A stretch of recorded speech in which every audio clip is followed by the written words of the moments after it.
New York की एक बहुत बड़ी बिल्डिंग में एक छोटे से अपार्टमेंट को दिखाने से इस मूवी की शुरुआत हुई, जहां पर हमें 8 साल की एक बच्ची को दिखाया जाता है जो अपने माता पिता के रोज रोज लड़ने से तंग आकर एक किचन में अपने आप को लॉक कर लेती है। उस लड़की का नाम था जोई। उसका एक बड़ा भाई भी था जिसका नाम था जिमी। खैर, अब जोई ने अपने मन को शांत करने के लिए हेडफोन्स लगाए और बेखौफ होकर बैठ गई बाहर वाली विंडो में। दरअसल उसने छोटी सी उम्र में ही इस दुनिया से अपना मुंह मोड़ लिया होता है और उसको अब किसी की कोई परवाह नहीं होती। और इसी तरह 20 साल बीत जाते हैं, जहाँ एक सुबह जोई अपने काम के लिए लेट हो गई थी, इसीलिए वो सब कामों को जल्दी जल्दी से करने लगती है। दरअसल वो एक आलीशान बिल्डिंग में खिड़कियां साफ करने का काम करती है। उसके बॉस बहुत ही ज्यादा खड़ूस होते हैं और वो 1 मिनट की देरी भी बर्दाश्त नहीं कर सकते थे। इसी वजह से जोई ने जल्दी जल्दी में सब काम करने शुरू कर दिए। जल्दी की वजह से उसका हर एक काम खराब होता जा रहा था। लेकिन तभी उसको एक फोन आया जिसमें जोई को एक औरत ने कहा कि तुम्हारे भाई को हम स्कूल से निकालने वाले हैं, जल्दी से हमारे ऑफिस में आ जाओ वरना हम उसका सामान बाहर फेंक देंगे। अब जोई अपने काम से और भी ज्यादा लेट होने वाली थी। खैर, अब जैसे ही जोई अपने भाई के स्कूल में गई तो वहाँ पर उसके भाई को प्रिंसिपल डांट रही थी क्योंकि उसका भाई कुछ भी नहीं सीख रहा था। जिमी वहाँ पर कंप्यूटर का कोर्स करता था, लेकिन वो बेचारा आधे से ज्यादा टाइम स्ट्रेस में रहता था क्योंकि बचपन में उसके माता पिता के झगड़े ने उस पर काफी बुरा असर डाला होता है। इसीलिए वो किसी चीज पर भी फोकस नहीं कर पाता था और वो पिछले 3 सालों से लगातार फेल होता जा रहा है, जिसके चलते उसकी प्रिंसिपल जोई के लाख मनाने पर भी जिमी को स्कूल से निकाल ही देती है। ये देखकर जोई फौरन से बाहर आ गई। उसे अपनी जॉब के लिए टाइम रहते पहुंचना होता है, इसीलिए वो जिमी को लेकर अपने साथ काम पर जाने लगती है। मगर पता नहीं क्यों उसकी बाइक अब स्टार्ट नहीं हो रही थी। वो ज्यादा वक्त जाया ना करते हुए फौरन से एक बस में जा बैठी। जोई को किसी भी तरह उसकी ड्यूटी पर पहुंचना था क्योंकि उस जॉब की वजह से ही तो उसका गुजर बसर हो रहा था। लेकिन उन्होंने देखा कि वो गलत बस पर बैठे हैं। इस वजह से उन्होंने दोबारा एक और बस पकड़ी और आ गए सीधा बिल्डिंग के अंदर। बिल्डिंग में इंटर होते ही जोई ने जिमी को एक जगह पर बैठा दिया और कहा कि 2 घंटे तक मेरा वेट करना, मैं जल्द ही काम करके वापस आ जाऊंगी। इतना कहकर वो अंदर की तरफ चली गई। उस बिल्डिंग का नाम था वजाई बिल्डिंग और इत्तेफाक से जोई जिस लिफ्ट के अंदर एंटर हुई वहाँ पर वजाई बिल्डिंग का मालिक भी आ गया। दरअसल वो लोग पेड़ों को काट कर बिल्डिंग्स बनाने और उन बिल्डिंग्स को किराए पर देने का बिजनेस करते थे। उस बिल्डिंग के मालिक के पास जब एक प्रेग्नेंट लेडी आकर खड़ी हुई तो वो उस लेडी को नफरत भरी निगाहों से देखने लगा, जिससे ये साबित हो गया कि वो एक अच्छा इंसान तो बिल्कुल भी नहीं था। खैर, अब जैसे ही जोई अपने बॉस के ऑफिस में आई तो बॉस ने उसकी बिना एक भी सुने उसको 6 घंटे काम करने की सजा दे दी और कहा कि साफ की गई विंडोज को भी तुम दोबारा से साफ करोगी। अब जोई को नौकरी से तो निकलना नहीं था, इसीलिए उसको अपने बॉस की बात माननी पड़ी। जोई ने फौरन से अपने सामान को लिया और लटक गई बिल्डिंग के बाहर। दोस्तों, ये काम भी कोई हिम्मत वाला ही कर सकता है। खैर, कुछ देर बाद वहाँ पर एक लड़का आया जिसका नाम होता है नोआ। वो जोई का काफी अच्छा दोस्त था और तो और जोई तो उससे प्यार भी करने लगी थी। इसीलिए जोई नोआ को 2 दिनों बाद अपने घर पर इनवाइट भी करती है। वो दोनों हंसते मुस्कुराते काम करने में बिजी होते हैं कि बातों ही बातों में नोआ जोई को बताता है कि आज यहाँ पर एक बहुत बड़ी पार्टी होने वाली है। जोई को हैरानी हुई कि ये सब नोआ को कैसे पता, क्योंकि ऐसे फंक्शंस के बारे में जोई के बॉस उन सिंपल वर्कर्स को कुछ भी नहीं बताते थे। खैर, जोई ने इस पर ज्यादा ध्यान नहीं दिया और नोआ जोई को गुड बाय बोलकर वहाँ से चला गया। जोई को लेट आने की वजह से अब और काम करना था और काम करते करते उसको रात हो जाती है। यहाँ अंदर पार्टी भी शुरू होने वाली थी। जब जोई साफ सफाई में बिजी थी तब वहाँ पर जिमी आ गया और उसके बिना ही घर जाने की जिद करने लगा, मगर जोई इस बात पर उसको डांट देती है, जिस वजह से जिमी वहाँ से गुस्सा होकर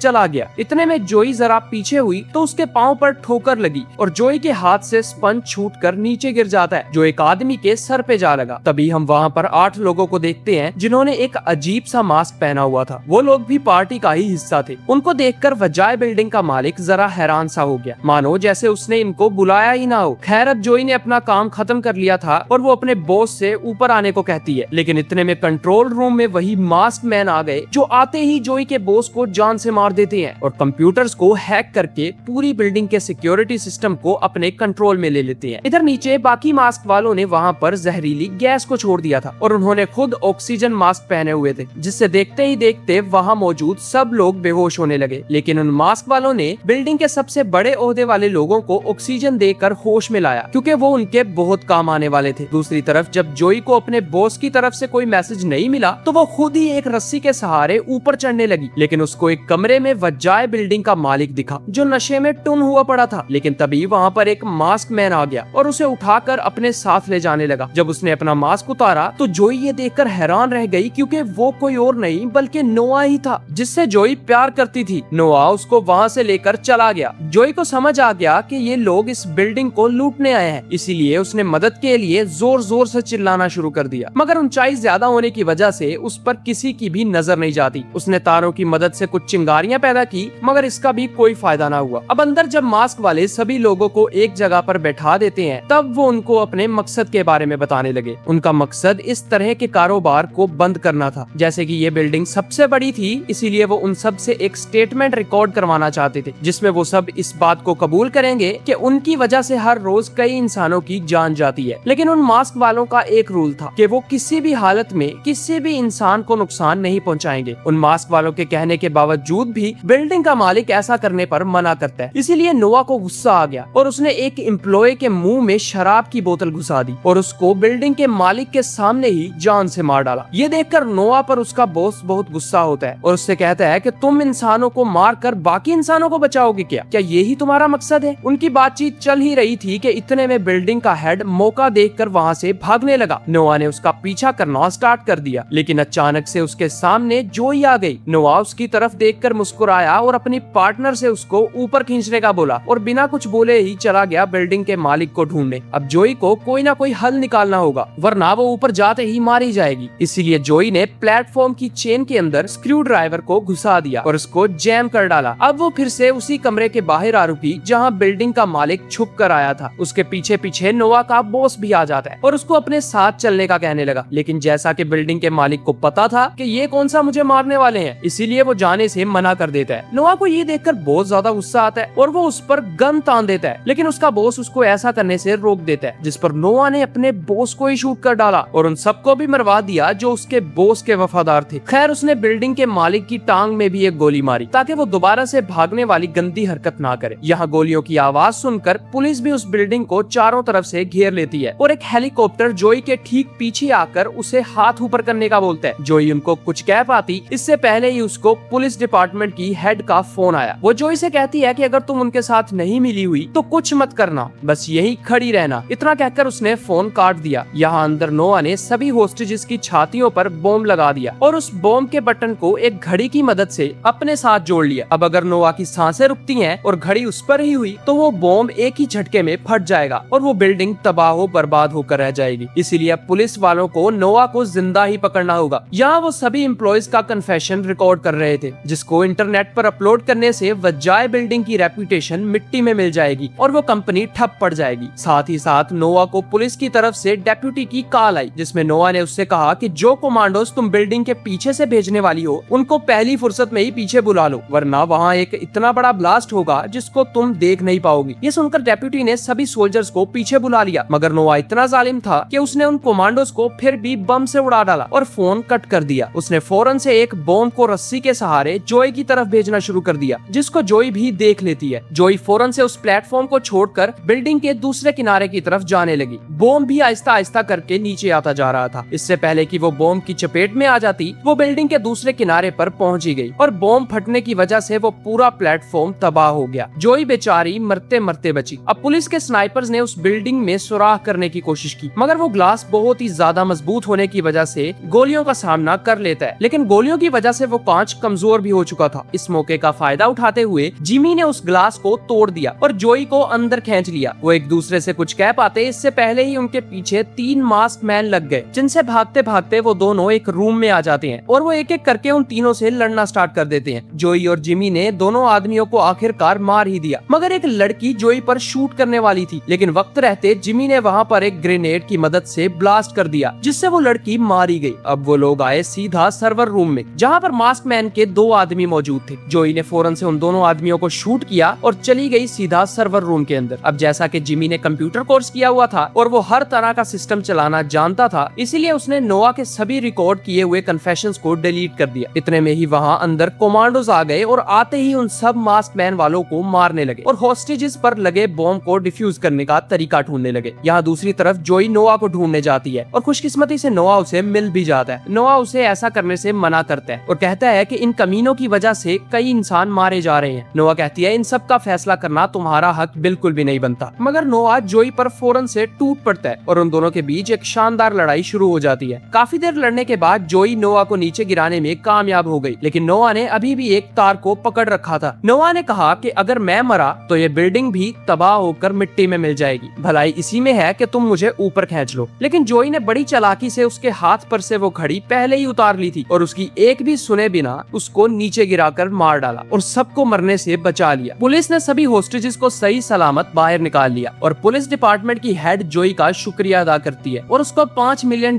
का इनाम भी देती है। इसी हैप्पी एंडिंग के साथ ये मूवी यहीं खत्म हो गई। दोस्तों, इस मूवी को अपना प्यार दीजिएगा। Thanks for your time.